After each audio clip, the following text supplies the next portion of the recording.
The sun has gone down at Hangman's Hill, and the ghost at Misery Corner isn't walking tonight. So, welcome to the Weird Tales Radio Show, your weekly fix of ghost stories, urban myths, witchcraft, magic, and folklore. And now, here's your host, writer, award-winning journalist, best-selling author, and sometime werewolf hunter, Charles Christian.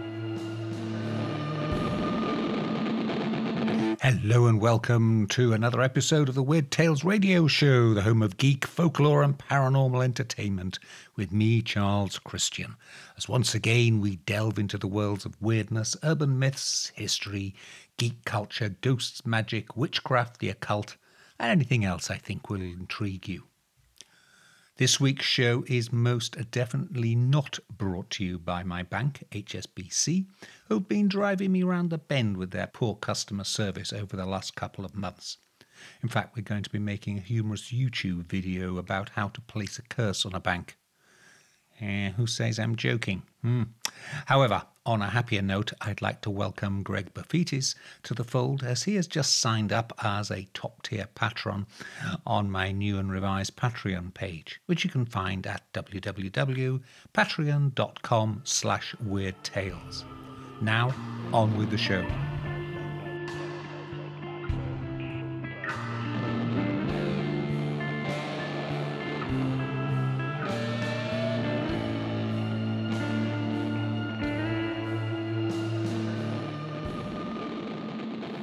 Our guest this week is writer, speaker and academic Colin Dickey. Colin has made a career out of collecting unusual objects and hidden histories all over the United States. He's the author of multiple books including Ghostland, An American History in Haunted Places, and The Unidentified, Mythical Monsters, Alien Encounters, and Our Obsession with the Unexplained.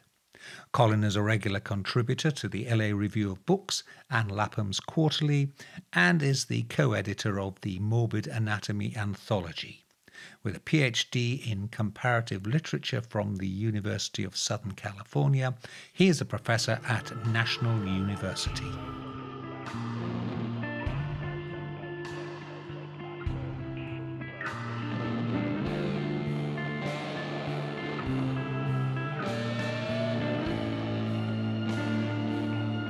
It's my great pleasure today to be talking to Colin Dickey, a writer, speaker and academic.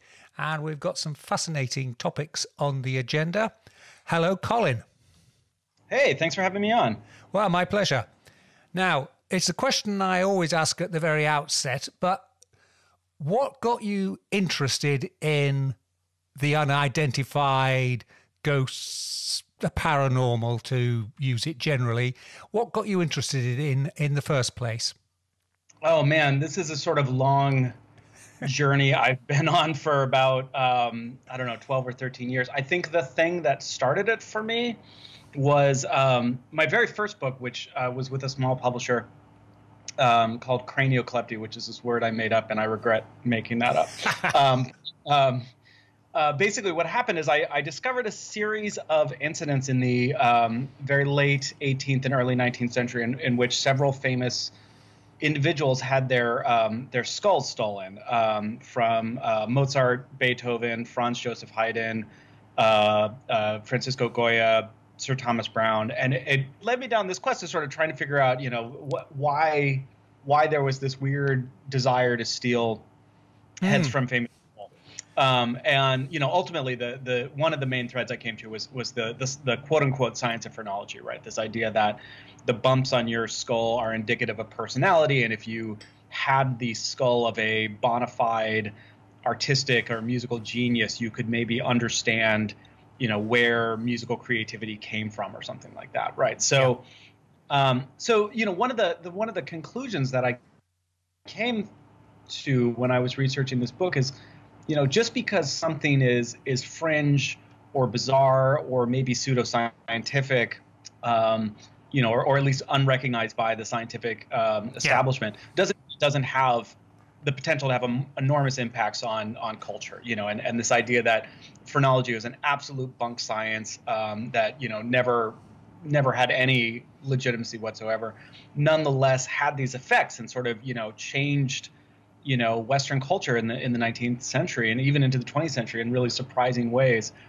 kind of led me to the point where I started to think, okay, so you can investigate these things seriously. You can look at ghosts, and you don't have to ask, are ghosts real or are they fake? Because I kind of fundamentally, I just think that's a question that is sort of fascinating, but really hard to resolve one way or another. You can't really convince a skeptic that ghosts exist any more than you can convince a believer that they don't. It's just, so, but you can still talk about them and sidestep that question and say, regardless of whether or not, ghosts or cryptids are real, they nonetheless can have an important impact in culture, both fringe culture and mainstream culture. And I think that what I've been interested in with these writing projects is trying to figure out how you can trace, the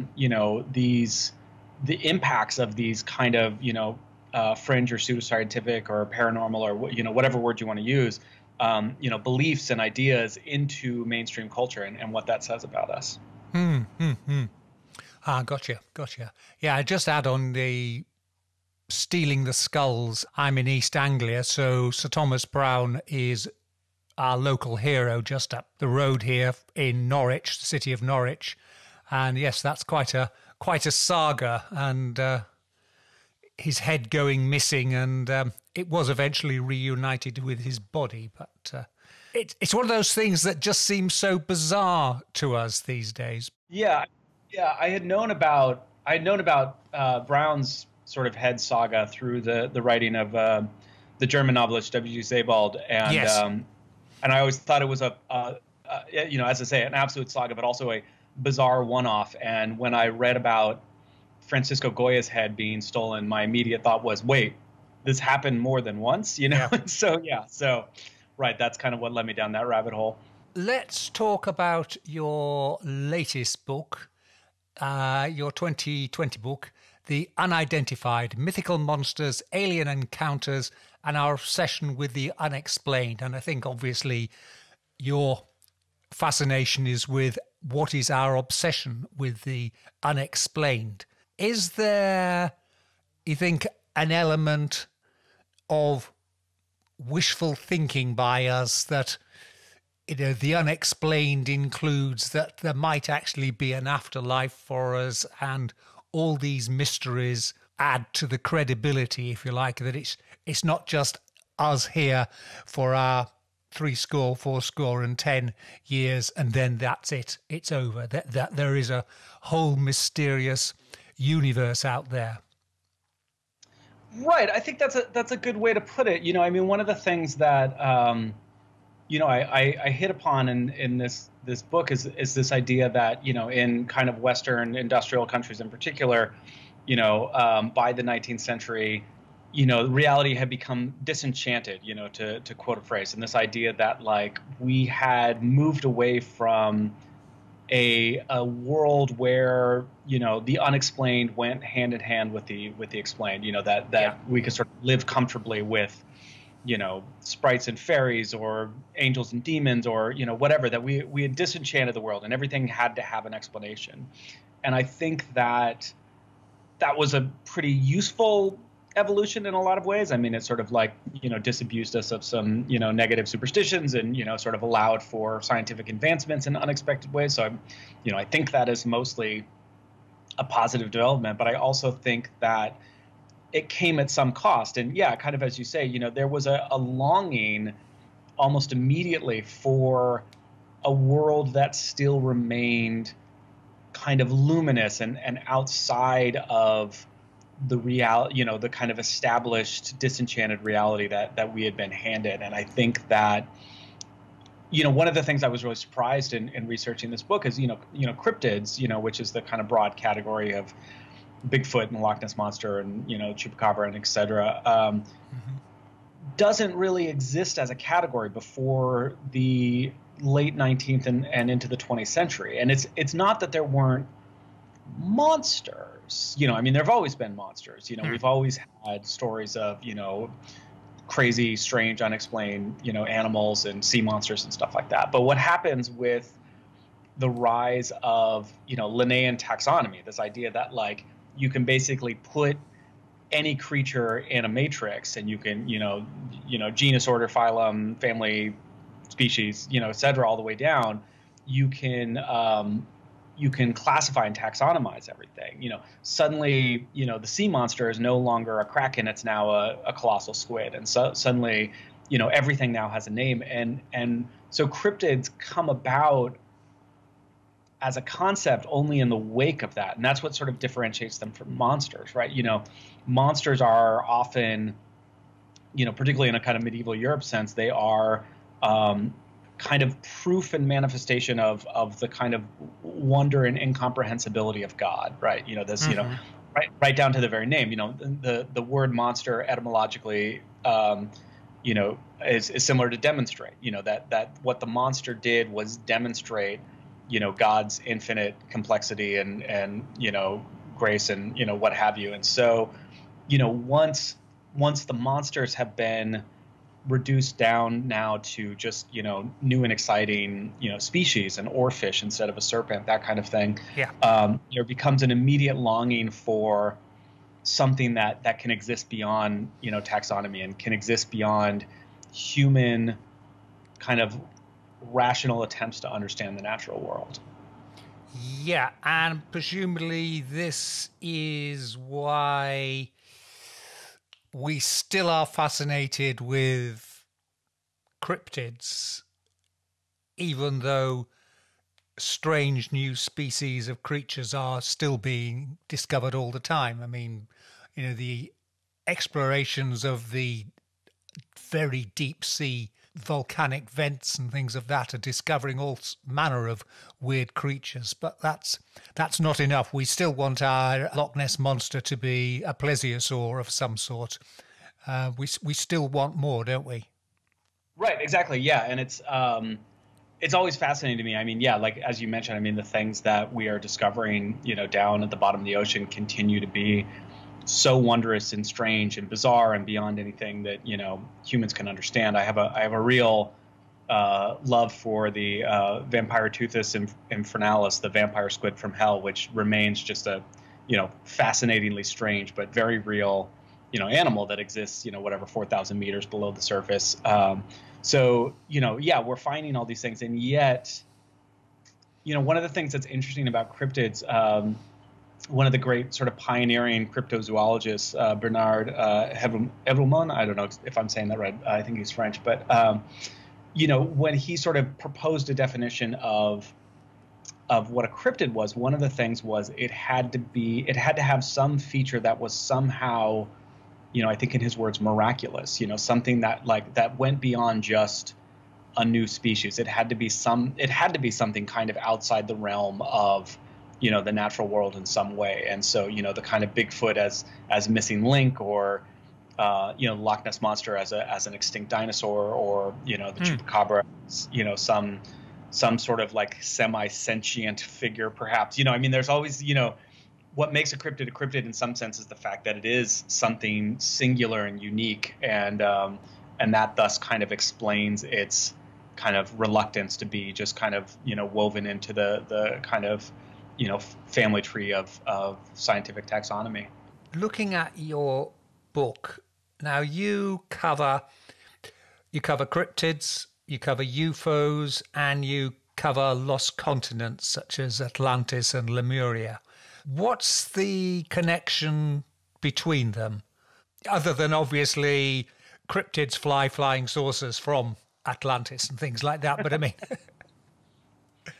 Yeah, it was a weird process for me, because this book started, generally speaking, as a book about conspiracy theories, and so I had those three topics. I had satanic ritual abuse. I had the protocols of the Elders of Zion. I had a whole bunch of things, and it was just kind of going to be a broad survey. And I at some point during the drafting of it, I realized both that that kind of broad survey wasn't really serving what I was doing, and also what I really wanted to write about was Bigfoot and UFOs. So yeah. But it was a question of kind of figuring out what connected these things, and what I found fascinating was the way these three topics really kind of interwove into each other's history. So, the Shaver mysteries, which, kind of foreshadow and anticipate, the UFO craze of the late 40s, and were edited by this guy, Ray Palmer, who went on to be the kind of chief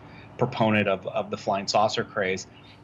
Those Shaver mysteries were called, I Remember Lemuria. And so I couldn't really tell the story of UFOs without, on some level, also telling the story of Lemuria. And what I finally started to see, and it took me a while to sort of understand what was happening here, is that all three of those narratives are all essentially about, what I kind of like to think of as like, the borderlands. These are all things that exist on the frontier between, civilization and the wild. And, and so you think about it like, where UFOs and cryptids tend to congregate. They don't congregate in major cities, but they don't congregate way out in the middle of nowhere. They're always on the edge, right? Area 51, which is, an hour from Las Vegas, but it's not way out in the middle of the desert. The redwood forest of Northern California, 2 hours from San Francisco, but that's where, Bigfoot is supposedly hiding. And, Loch Ness is a place that is, not Edinburgh, Glasgow, but it's, it's not, super remote. And so you have this kind of topography of the way in which these creatures that exist on the margins of what, is acceptable science also exist on the margins of like what is civilization. And I think that what connected all three of these kind of topics was this idea that like we tend to imagine a place that is just on the edge of the known world that is almost reachable but not quite. Atlantis is this place that is like, it's just out of reach, and it will always just be out of reach. And because it's just out of reach, it will never have a Starbucks or a Walmart. It will always stay it will always stay mythical. It will always stay magical. We can always project our desires onto it. But it's not so far removed that we can't kind of dream it into existence. And I think those are I would say about, Ghostland. Ghostland was my book about architecture, and this is really my book about, the frontier. And I think that those three topics, what unites them ultimately is they are all variations on how we imagine, the frontier at the edge of the civilized world. And I mean, with Atlantis and Lemuria, you are into an area which 500 years ago was perfectly legitimate, and the discovery of North America came as a great surprise to people in Europe, who were thinking they were on the way to a shortcut to China. And that, I suppose that's an element of it, that what if there are still places lost in the mists, in the midst of oceans? So it's got an element of, I suppose, feasibility about it. It could almost be there, couldn't it? Right, exactly. Yeah, and I think that, when Ignatius Donnelly, who writes the first kind of, modern, 19th century book about Atlantis, does so, his gambit is that this is within the realm of plausibility. And one of the things that he does is he kind of pioneers this ability to incorporate, legitimate archaeology and anthropology alongside stuff that like rhetorically sounds legitimate, even if it's not based on anything. And this is why, what I talk about in the book is that there's this sort of rise of a new kind of writing, authored by, the kind of the term of art that gets coined is cranks, but the thing is that cranks are not writing supernatural fantasy. They're writing things that look like science, but once you actually like poke around, fall apart because they're not based on anything. And for the scientific establishment, the cranks are a much bigger headache than people who are just writing out and out I don't know, theology or fantasy or something like that, because it's harder for the public to kind of differentiate a crank from legitimate science sometimes. And again, I mean, we've seen this in horrifying ways in the past year and a half as various hucksters and grifters have managed to spin stories about, the pandemic that are not based in fact, but will borrow from, kind of cherry-picked scientific studies in such a way that sort of give it a gloss or a sheen of respectability. And it can be hard as a layperson to sift through that, and so yeah. So I guess, to answer your original question, it was sort of, the 19th century was really that point, to quote Joseph Conrad's Marlowe in Heart of Darkness, this idea that the map had quote unquote finally been filled in. And of course, there's all sorts of colonialist implications in that statement. But I think that, Westerners who had that kind of colonialist longing and found that there was, quote unquote, no places left to discover, began to kind of gravitate towards places that could yet still be, hidden on the map somewhere, like Atlantis. You focus beginning of your book on three characters. You mentioned Ignatius Donnelly, but you also have an interest in Madame Blavatsky and Charles Fort. Now, obviously, Charles Fort has gone on from strength to strength, and the Fortean Times is a essential reading for many people, and that's really, I suppose, on the more skeptical side of things. But what links the three of them?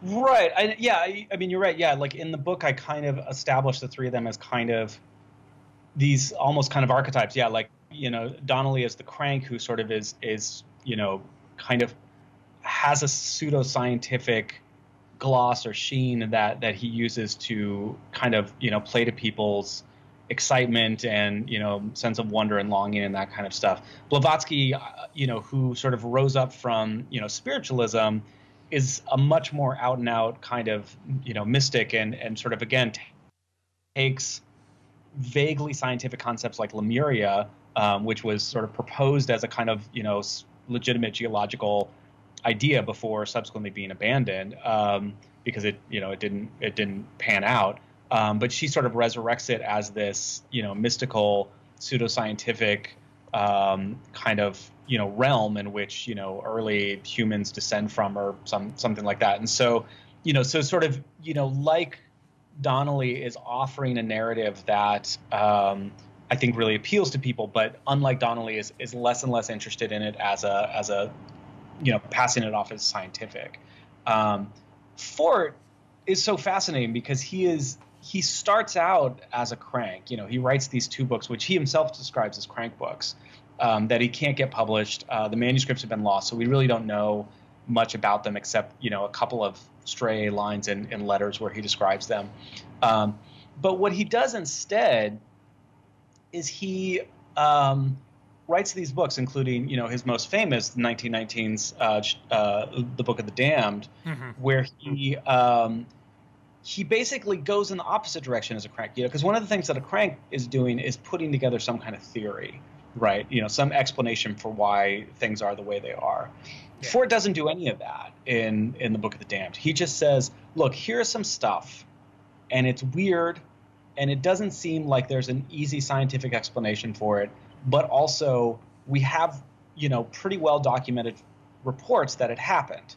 And the big question for Ford is then, what do you do with the fact that you have things that seem to fly in the face of all kind of understanding of, scientific reality, and yet clearly happened, right? And so, he's most famously associated with, the kind of concept of, the rain of frogs, which shows up in that movie Magnolia and sort of other places, that he documented, various reports of, frog rains or, fish falling from the sky or, blood rains, all this weird stuff, that was kind of became the kind of hallmark Fortean phenomenon. And, the one that I talk about in the book is the Great Kentucky Meat Shower of 1886, where, chunks of meat inexplicably fall from the sky. And again, it's like, we don't know exactly what caused it, but it definitely happened. There's, we have definite eyewitness reports of the meat falling, of people picking up the meat, of inspecting it,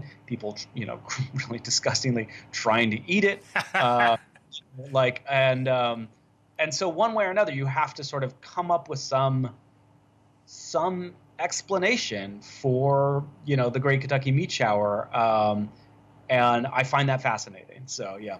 I've got a note here saying you managed to track down a piece of meat from the shower that's in Transylvania, of all places. Yeah, well, it's in Transylvania University, which is in Lexington, Kentucky. And right. Sorry. Yeah. So I was driving across country. I was thinking it was in Romania. That's hilarious. Yeah.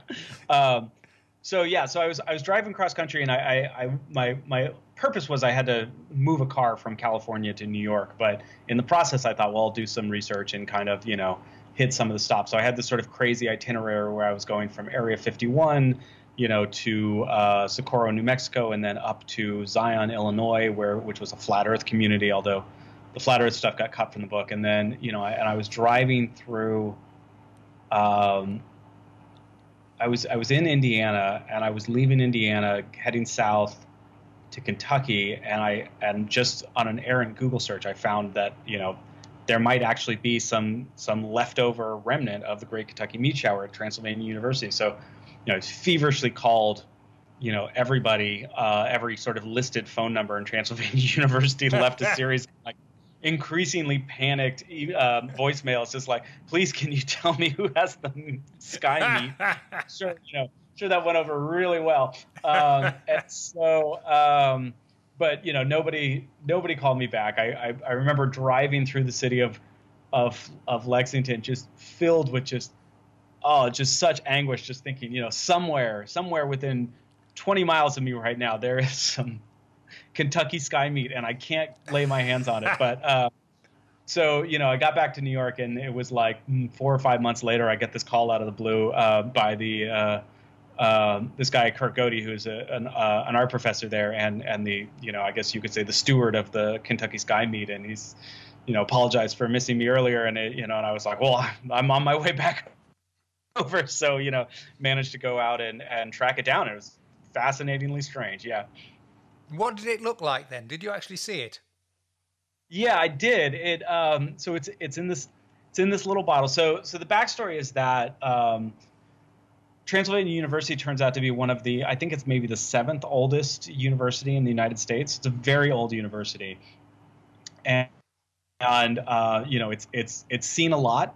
You could say it was occupied by the Union during Union forces during the Civil War, and it's it has this kind of long, august history, but much of it has been forgotten. And so Kurt Godey and another guy, a science professor, basically started getting into the habit of going through the university's closets and attic spaces and just kind of poking around and seeing what they could find. And they turned up just a bizarre and fascinating array of forgotten curiosities and just sort of strange ephemera and artifacts that they have converted into. Finally, it's known as the Monroe-Musnick Museum, and if you are in Lexington, it's absolutely worth checking out. There's some really strange and amazing stuff in there. But one of the things that they discovered was a jar that said, in faded script, it said Olympia Springs, which is the town where the meat shower happened. Stoppered up. There was some kind of preservative in it, and there, floating in a jar, is this. I describe it in the book as a buckle of organic material. I mean, it's pretty weird. It's like this kind of almost like fistule of organic mass. It doesn't look like, a piece of beef jerky or something, whatever you might be imagining, meat looks like, but it's also, 140 or something, 135 years old. It's been around the block, so, yes, but I was able to see it. I think there's a photo of me looking longingly at it on my somewhere. So, yeah. You're listening to the Weird Tales radio show with Charles Christian. When you were writing the book, you also, talking of archives, you were able to visit the Charles Fort archive.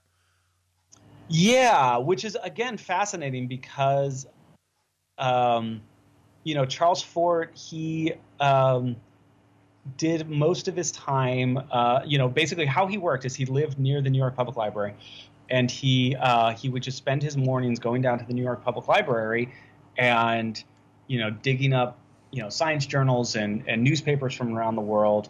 And he would make notes on these little tiny slips of paper in his, inscrutable handwriting in pencil, and then would, go back home, and then he would write in the afternoon. And so the Charles Fort archives ended up at the New York Public Library, and you can see them, and I mean they are fascinating and bizarre, and they are as I mentioned, these little scraps of paper, just boxes and boxes of them, and they are incredibly difficult to read. His handwriting is sort of not easy to begin with, but then they're also on written in pencil, and the pencil over the years is kind of smudged and flattened out, and so it's really difficult to read these things. But you do get a sense of the way his mind worked, and it was fascinating for me because I had read all of Fort's books, but I didn't have an encyclopedic memory of them, and so I was going through these notes, and I would see notes for various topics.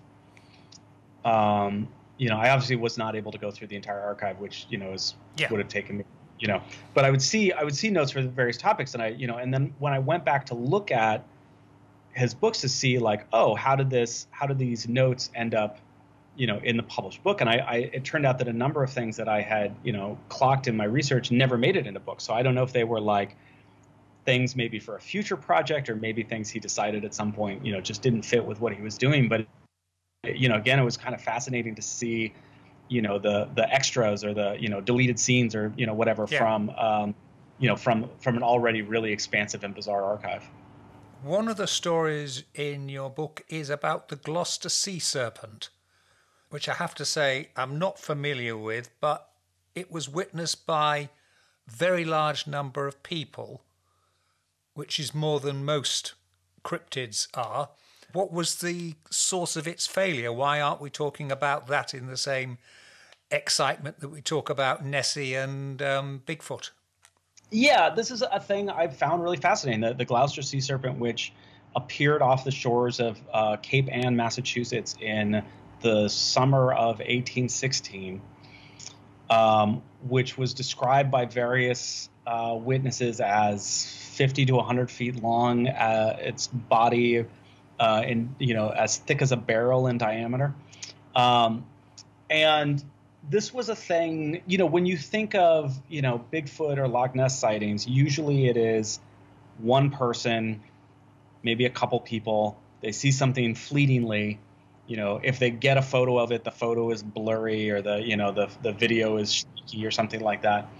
Gloucester sea serpent was seen by hundreds of people, and it was seen by hundreds of people not just once, but over the course of multiple days. It became almost a thing where, in Boston, that August, it was what should we do this weekend? Well, let's go out to Cape Ann and see the Gloucester sea serpent. Daniel Webster, the guy who wrote the biography or the dictionary, Webster's dictionary, was among, the throngs that, made the trip out to see the Gloucester sea serpent. And it was just right there. There was nothing hidden or strange about it. So, yeah, I mean, as I talk about in the book, I mean, I feel like the Gloucester sea serpent really gets short shrift because I think as a cryptid sighting, it's much more durable and verifiable than, all the various Bigfoot sightings. But I think, as we were discussing before, part of the problem is that cryptids didn't exist as an idea or a concept back then. And so the Gloucester sea serpent, immediately, the question was not, here is a magical mythical beast, but we need to find out what this is and taxonomize it. And so, it was a project undertaken by, reputable biologists at Harvard who were trying to sort of catalog and characterize this thing, which is very different from how, modern cryptids are treated, where, it's explicitly a kind of amateur sport that, mainstream science tends to ignore altogether. I've also got a note here that Jimmy Stewart ended up involved in cryptid hunting. Now, is this Jimmy Stewart as in James Stewart, the actor? Yes. Yeah. Yes. This was, again, something I was not prepared for in my research. And I came across this, this item, this story, and it just stopped me in my tracks that, there was a Irish explorer named Philip Byrne who was recruited by some cryptozoologists to, poke around in Tibet for a possible, Yeti situation. And he came back and he said, there's this monastery and they have a hand that is supposedly a Yeti hand, but they won't give it to me because it's a source of revenue for them. People come and they so these cryptozoologists, he's back in London when he's having this conversation. So they're like, all right, hang on one second. They come back into the room with a brown paper bag that has a dried human hand in it, and it's not, in Byrne's telling, it's not at all clear where this hand came from. But they're like, look, just go and swap it out. Nobody will know the wiser. So. So he goes and, like a good colonialist, decides that, they deserve this Yeti hand more than these Tibetan monks. And he gets the sentry on duty drunk one night, and he swaps out, a finger from the Yeti hand for a finger from his, mysteriously unprovenanced dried human hand. And then the question is, how do you get out of Tibet with, contraband, yes, cryptozoological body parts, right? So he gets to India, which is apparently pretty easy. You can get from Tibet to India without worrying. But Indian customs agents are a lot more vigilant, and so I guess maybe I will leave this to people who want to read the book, but I will say that the way in which he gets the hand out, yes, has something to do with Jimmy Stewart, the actor from Vertigo and Rear Window, and it's again, when I came across that story, it just blew my mind. But it was definitely one of the more fun parts of the story to research. That's brilliant. Did you encounter any other surprising individuals involved in the unidentified and the unknown in the same way as Jimmy Stewart?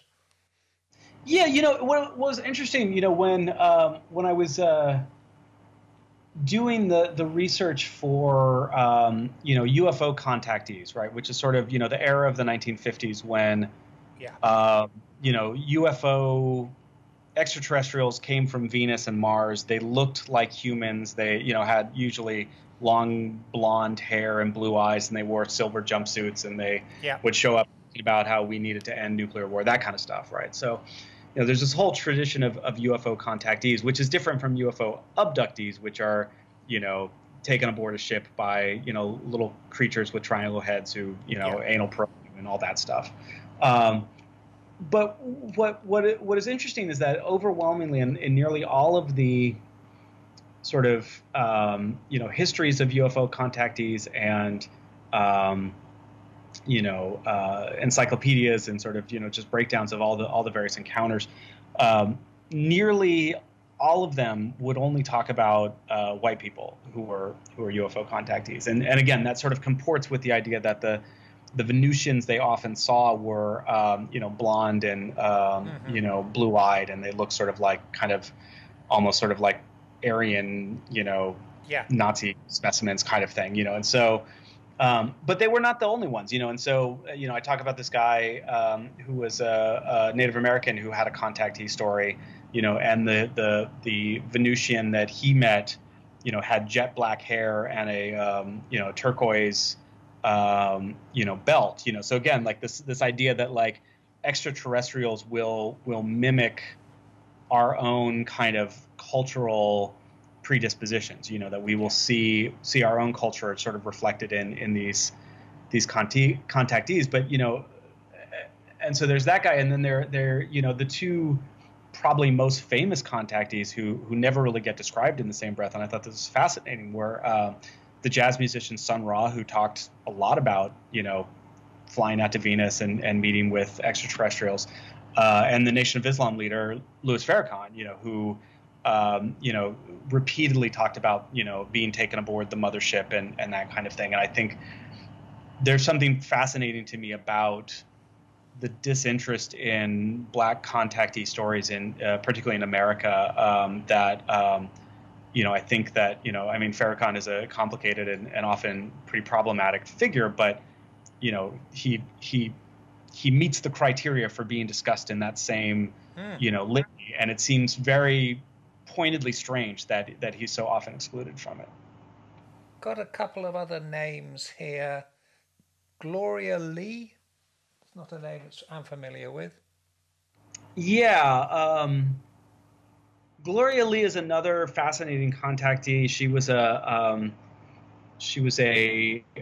flight attendant who began conversing with a figure from Venus that she called JW. And what was really fascinating about Gloria Lee is a lot of these contactees, the extraterrestrials, the Space Brothers, either, they were advocating things like, yes, we should end nuclear weapons, but they were also advocating sort of traditional, often explicitly Christian values.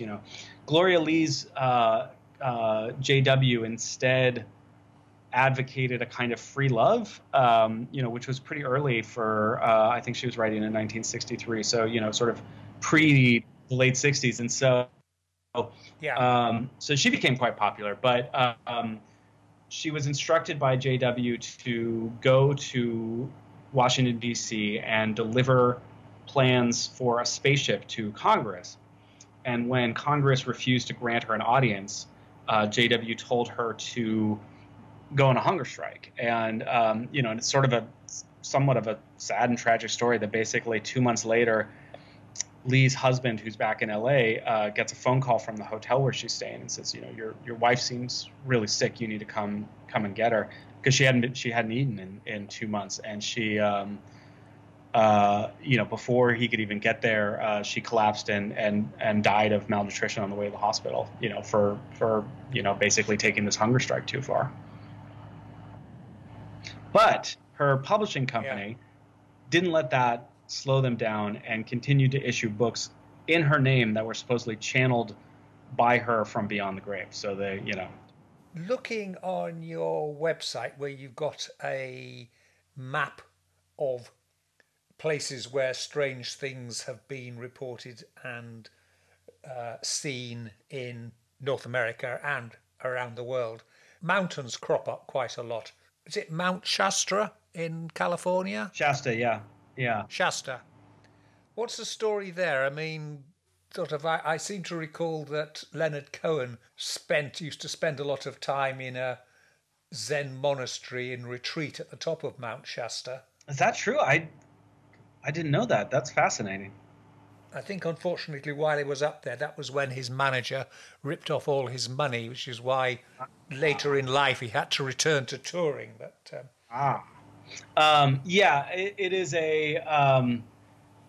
It's described as one of the 7 chakras of the planet. It is. I grew up in California. I went to school in Oregon, and so going home for the holidays always meant driving up and down I-5 and driving past Mount Shasta. So it was, long time a feature of my, early years, but I'd never actually been there. And I was surprised at the overwhelming degree to which that little mountain town is suffused with, mystics and spiritualists and, people of pretty extreme views that they've sort of all come to the mountain, sort of gravitated there for, some kind of, psychic or spiritual healing. And, it was one of the few places perhaps the only town I've ever been to where the number of crystal shops dwarf the number of bars. So that was a fun place to visit. Yeah, I like that place a lot. What are the other magical places? You said that's one of the 7. What are the others? Oh, what are the other ones? So Stonehenge is one. I mean, this is pretty predictable. Stonehenge, the pyramids at Giza, um, Lake Titicaca in Peru is also a site of great magical power, supposedly. How many is that? That's four.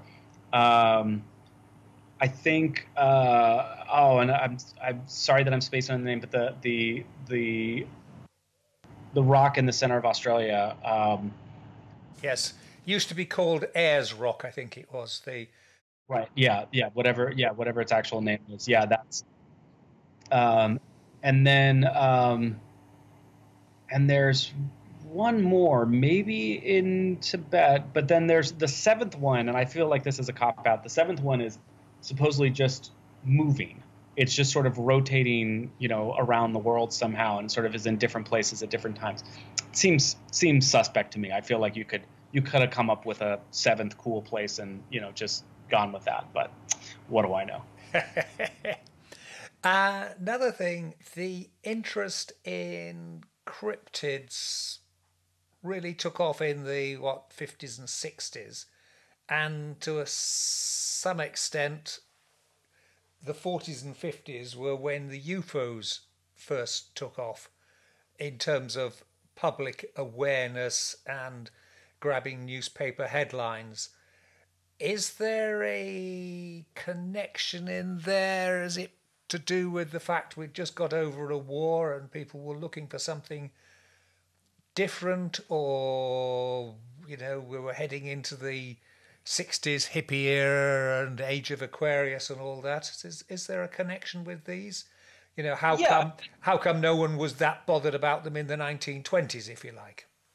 Right, and I mean, certainly in some sense they were, but yeah, these things really started to take off, and I think that one vector, which I was sort of surprised, but in retrospect sort of makes a lot of sense, but surprised to see was the idea of kind of men's adventure mags from the 1950s. The kind of Weasels Ate My Face, genre of films or of magazines, and what I think, and this is in some sense, this writer Joshua Blues is the guy who I cribbed this a little bit from. I think he's very good at pointing this out.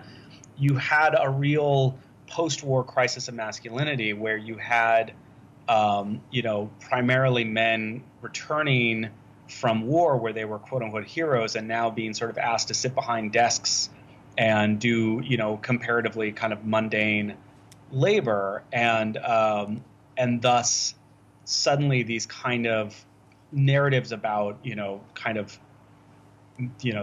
uber masculinity and macho-ness kind of took on it really grabbed a demographic in a way, and I see that longing for something like a Bigfoot, which is this kind of sort of purely animal, 1 foot in the animal world, 1 foot in the kind of family of man, as a kind of way of people, particularly men, kind of grasping for a macho-ness or a sense of adventure that was sort of increasingly distant for them.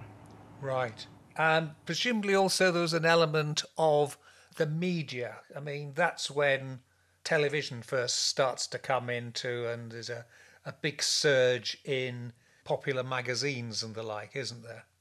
Yeah, and I think, I'm always fascinated with, technology. And one of the things I think about, with the Loch Ness Monster and Bigfoot was like, you have this introduction of this kind of widespread pulp magazine, technology where it's really cheap to print these magazines, and the resolution on the image quality is often, that kind of dot matrixy look that's, pretty grainy, and how that kind of graininess doesn't diminish the power of, say, a photograph of the Loch Ness Monster or a still from a Bigfoot film. It actually enhances the power of those things, and I think that is really fascinating to me. Another name here, and it's not one we're still with the UFOs. Paul Bennewitz and his involvement with Majestic 12. Yeah, that's a pretty, yeah, it's a strange and kind of fascinating story. It's one that, kind of took a long time to piece out. Paul Benowitz was a contractor, um, and he was an Air Force contractor who lived in Albuquerque, New Mexico, and he was also a UFO fanatic. And he became increasingly convinced that he was seeing over the skies of Kirtland Air Force Base, UFOs, which he began to document and send around to, the UFO committee. And the government, I think, decided that this was a security risk because they were pretty convinced that, Soviet and other foreign spies had figured out that you could infiltrate the UFO community and maybe, get a glimpse of, some sort of classified aircraft or something like that was being miscategorized as a UFO. And rather than kind of pull him aside and say, look, you can't go around putting this stuff out there because it's a national security risk, they decided to flood him with misinformation and sent him down this increasingly paranoid spiral in ways that I still find, pretty horrifying and strange. But, it was sort of a kind of a real turn in the government's relationship to, UFO, aficionados and the UFO community. So, one final question then. What's your next projects? Because, I mean, all writers, once one book's out there, already are well down the way on another project. Yeah. So the book that I'm working on now, thanks for asking. The book that I'm working on now will be about conspiracy theories again, but again with a different focus. And this time I'm looking more specifically at secret societies. So it's, some of the material that I had started with this last book before shifting focus, but it will be, the Freemasons and the Illuminati, conspiracy theories about, Catholics and Jews, or lizard people, Satanists, various, so sort of tracing, various ways in which these moral panics around these secret societies have, shaped and in some ways constrained our world. So that's what I'm working on now. It should be out next year. Brilliant, brilliant. Well, Colin, thank you ever so much for your time. Good luck with the new book, and stay well. Well, thank you so much. Thanks for reaching out. This was a lot of fun, and thanks for your interest.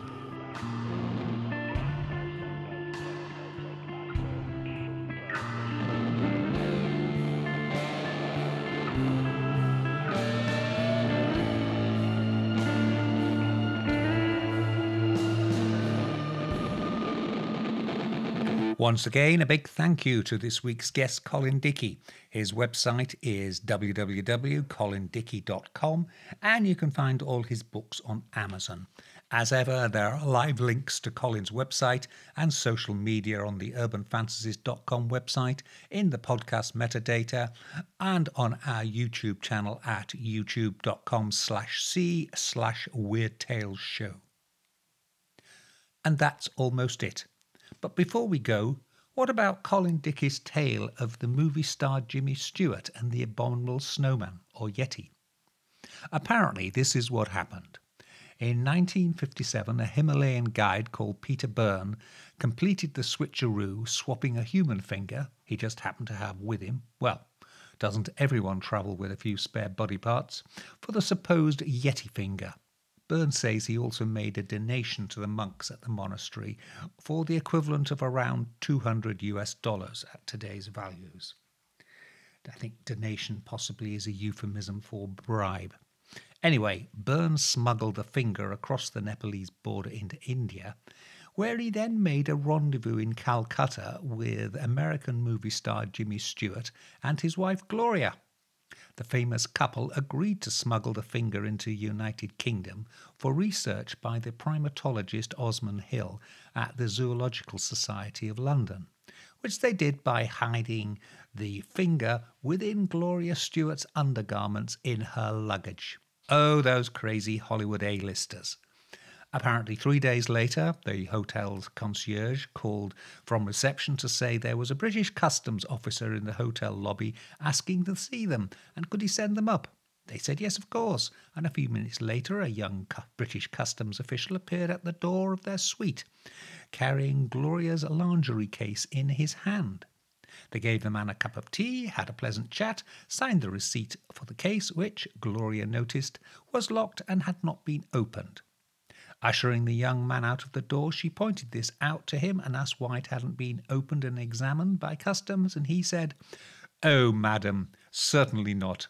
A British customs official would never open a lady's lingerie case." Word of warning, that was 65 years ago. I think you'll find smugglers will find today that British customs officers show no hesitation whatsoever when it comes to opening luggage, ladies' lingerie cases or otherwise. Good day, gentlefolk. I doth have breaking news.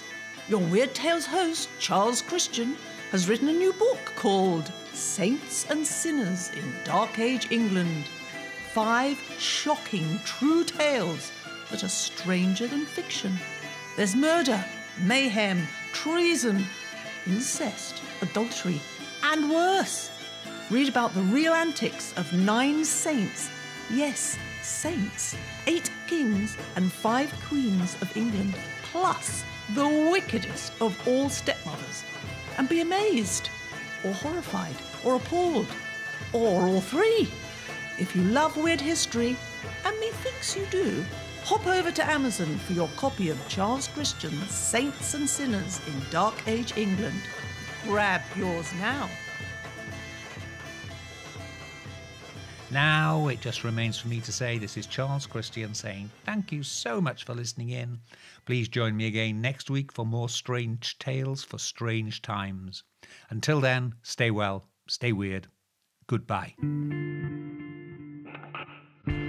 Black Shuck, the demon dog of East Anglia, is baying at the moon, which means it's time for us to go.